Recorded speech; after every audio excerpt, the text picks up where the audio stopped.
Bite size movies पे आपका स्वागत है, जहां हम आपके लिए एक रोमांचकारी और आकर्षक कहानी के साथ आए हैं। हम सच्ची और काल्पनिक कहानियां साझा करते हैं, हॉरर से निलंबन, रहस्य और बहुत कुछ। हमारा लक्ष्य आपको एक अद्वितीय और डूबे हुए कहानी का अनुभव देना है, जो आपको अधिक के लिए वापस आने में मदद करेगा। इसलिए इस रोमांचक यात्रा में शामिल हो और एक कहानी को याद करने के लिए हमारे चैनल की सदस्यता लें। आज की कहानी पाप किसको लगा।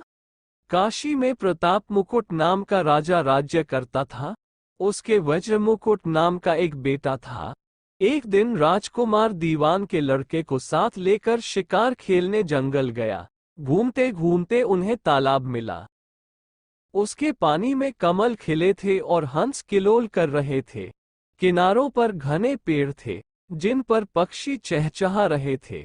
दोनों मित्र वहां रुक गए और तालाब के पानी में हाथ मुंह धोकर ऊपर महादेव के मंदिर पर गए। घोड़ों को उन्होंने मंदिर के बाहर बांध दिया। वो मंदिर में दर्शन करके बाहर आए तो देखते क्या है कि तालाब के किनारे राजकुमारी अपनी सहेलियों के साथ स्नान करने आई है। दीवान का लड़का तो वहीं एक पेड़ के नीचे बैठा रहा, पर राजकुमार से न रहा गया। वह आगे बढ़ गया। राजकुमारी ने उसकी ओर देखा तो वह उस पर मोहित हो गया। राजकुमारी भी उसकी तरफ देखती रही। फिर उसने किया क्या कि जूड़े में से कमल का फूल निकाला, कान से लगाया, दांत से कुतरा, पैर के नीचे दबाया और फिर छाती से लगा, अपनी सखियों के साथ चली गई। उसके जाने पर राजकुमार निराश हो अपने मित्र के पास आया और सब हाल सुनाकर बोला, मैं इस राजकुमारी के बिना नहीं रह सकता, पर मुझे न तो उसका नाम मालूम है, न ठिकाना। वह कैसे मिलेगी? दीवान के लड़के ने कहा, राजकुमार, आप इतना घबराए नहीं, वो सब कुछ बता गई है। राजकुमार ने पूछा, कैसे? वह बोला, उसने कमल का फूल सिर से उतार कर कानों से लगाया तो उसने बताया कि मैं कर्नाटक की रहने वाली हूँ। दांत से कुतरा तो उसका मतलब था कि मैं दंतबाट राजा की बेटी हूँ। पांव से दबाने का अर्थ था कि मेरा नाम पद्मावती है और छाती से लगाकर उसने बताया कि तुम मेरे दिल में बस गए हो। इतना सुनना था कि राजकुमार खुशी से फूल उठा। बोला, अब मुझे कर्नाटक देश में ले चलो। दोनों मित्र वहां से चल दिए। घूमते फिरते, सैर करते, दोनों कई दिन बाद वहां पहुंचे। राजा के महल के पास गए तो एक बुढ़िया अपने द्वार पर बैठी चरखा काटती मिली। उसके पास जाकर दोनों घोड़ों से उतर पड़े और बोले, माय, हम सौदागर हैं, हमारा सामान पीछे आ रहा है, हमें रहने को थोड़ी जगह दे दो।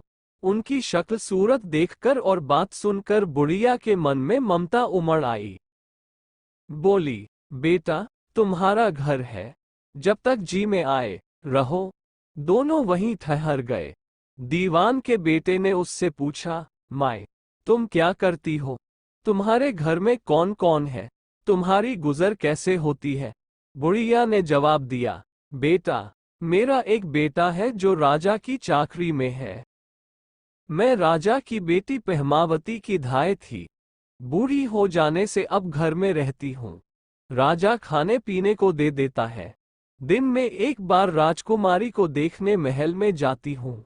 राजकुमार ने बुढ़िया को कुछ धन दिया और कहा, माय, कल तुम वहां जाओ तो राजकुमारी से कह देना कि जेठ सुदी पंचमी को तुम्हें तालाब पर जो राजकुमार मिला था, वह आ गया है।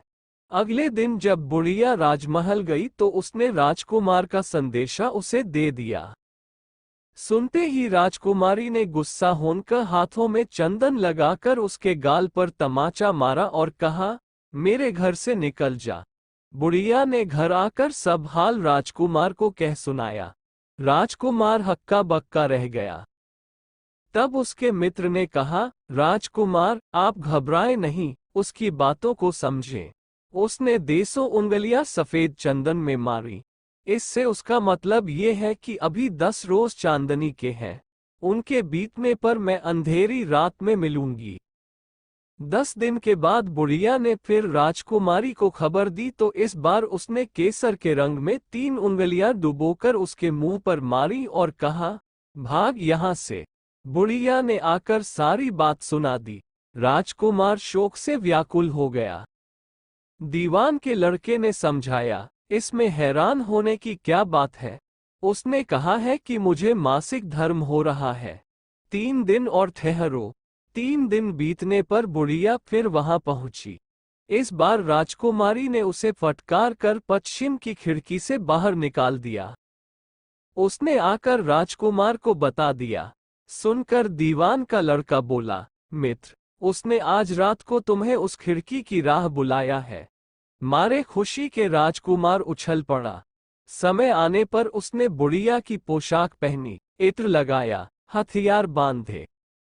दोपहर रात बीतने पर वह महल में जा पहुंचा और खिड़की में से होकर अंदर पहुंच गया। राजकुमारी वहां तैयार खड़ी थी। वह उसे भीतर ले गई।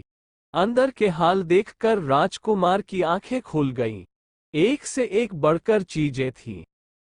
रात भर राजकुमार राजकुमारी के साथ रहा। जैसे ही दिन निकलने को आया कि राजकुमारी ने राजकुमार को छिपा दिया और रात होने पर फिर बाहर निकाल लिया। इस तरह कई दिन बीत गए। अचानक एक दिन राजकुमार को अपने मित्र की याद आई। उसे चिंता हुई कि पता नहीं उसका क्या हुआ होगा। उदास देखकर राजकुमारी ने कारण पूछा तो उसने बता दिया। बोला, वह मेरा बड़ा प्यारा दोस्त है, बड़ा चतुर है। उसकी होशियारी ही से तो तुम मुझे मिल पाई हो। राजकुमारी ने कहा, मैं उसके लिए बढ़िया बढ़िया भोजन बनवाती हूँ। तुम उसे खिलाकर तसल्ली देकर लौट आना। खाना साथ में लेकर राजकुमार अपने मित्र के पास पहुंचा। वे महीने भर से मिले नहीं थे। राजकुमार ने मिलने पर सारा हाल सुनाकर कहा कि राजकुमारी को मैंने तुम्हारी चतुराई की सारी बातें बता दी हैं, तभी तो उसने ये भोजन बनाकर भेजा है। दीवान का लड़का सोच में पड़ गया। उसने कहा, ये तुमने अच्छा नहीं किया।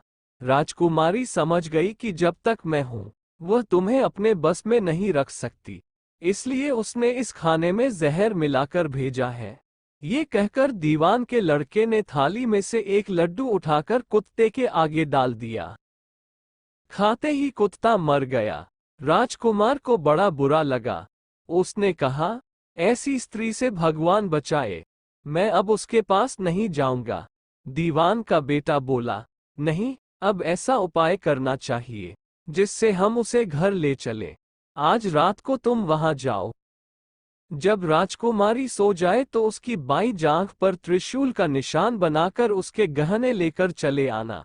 राजकुमार ने ऐसा ही किया। उसके आने पर दीवान का बेटा उसे साथ ले योगी का भेष बना, मरघट में जा बैठा और राजकुमार से कहा कि तुम ये गहने लेकर बाजार में बेच आओ। कोई पकड़े तो कह देना कि मेरे गुरु के पास चलो और उसे यहाँ ले आना। राजकुमार गहने लेकर शहर गया और महल के पास एक सुनार को उन्हें दिखाया। देखते ही सुनार ने उन्हें पहचान लिया और कोतवाल के पास ले गया। कोतवाल ने पूछा तो उसने कह दिया कि ये मेरे गुरु ने मुझे दिए हैं। गुरु को भी पकड़वा लिया गया। सब राजा के सामने पहुंचे। राजा ने पूछा, योगी महाराज, ये गहने आपको कहाँ से मिले? योगी बने दीवान के बेटे ने कहा, महाराज, मैं मसान में काली चौदस को डाकिनी मंत्र सिद्ध कर रहा था कि डाकिनी आई।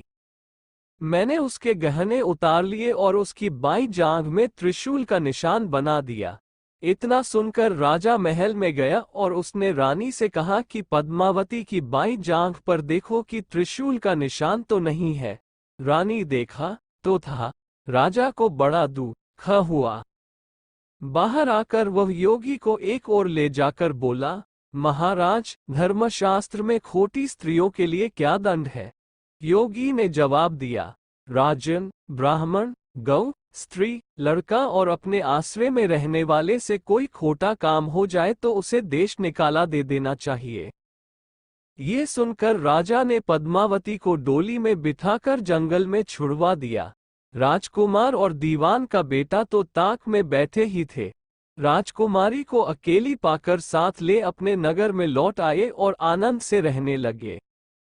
इतनी बात सुनाकर बेताल बोला, राजन, ये बताओ कि पाप किसको लगा है?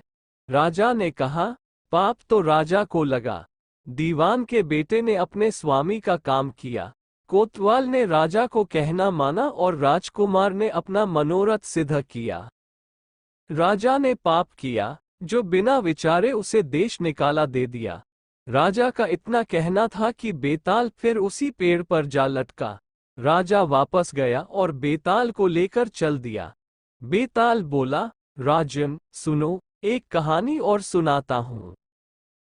अधिक नई कहानियों के लिए बने रहें। धन्यवाद।